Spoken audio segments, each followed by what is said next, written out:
चला करूया ऍक्टिव्हिटी. चला गोष्ट ऐकूया. टप टप टपाक. चला गोष्टीचं पुस्तक उघडूया. गोष्टीचा खजिना पाहूया.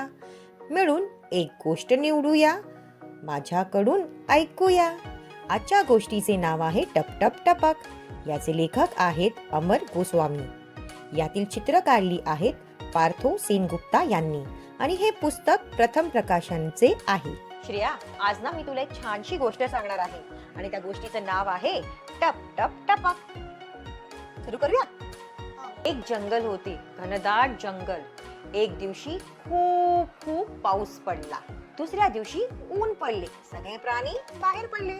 तेवढ्यात एक आवाज आला, टप टप टपक. सगळे घाबरले. श्रेया, मला सांग, ऊन पडल्यावर कोणता आवाज आला? बरोबर. सिंहाने विचार केला, चित्याने विचार केला, हत्तीने विचार केला, अस्वलने विचार केला. हा कसला आवाज? अस्वल घाबरले. ते झाडी मागे लपले. हरिण कापू लागले. ते पळून गेले. चित्ता पण थांबला नाही. सिंह म्हणाला, मी नाही घाबरत, पण तोही सटकला. मोठे प्राणी जीव घेऊन पळाले. बरं, मला सांग, आवाज ऐकून कोणता प्राणी झाडामागे लपला? अस्वल. बरोबर, अस्वल.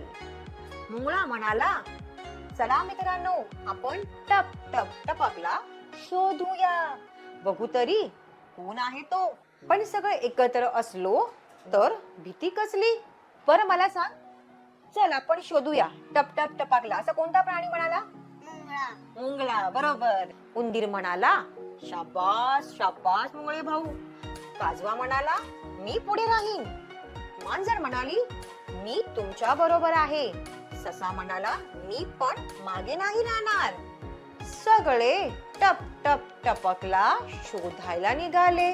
मग सगळ्यांनी पाहिले तर काय, पावसाचे पाणी पानांवरून टपकत होतं. टप टप टपक. सगळीकडे हाच आवाज घुमत होता. मुंगळ्याने ऐटीत म्हटले, पाहिलं? सगळ्यांनी डोके हलवले आणि हसायला लागले. बरं, तुला सांगता येईल का, टप टप टपा हा आवाज कुठला होता, कुठून येत होता? पावसाचं पाणी पानावर पडत होतं. हो, ते त्याचा ना. बरोबर. तर तुला गोष्ट ऐकून मजा आली? मला पण. गोष्ट परत परत ऐकूया. मुलांच्या प्रश्नाचे स्वागत करूया. गोष्टीचा व्हिडिओ एकत्र बघूया. मुलांना प्रश्न विचारून बोलतं करूया.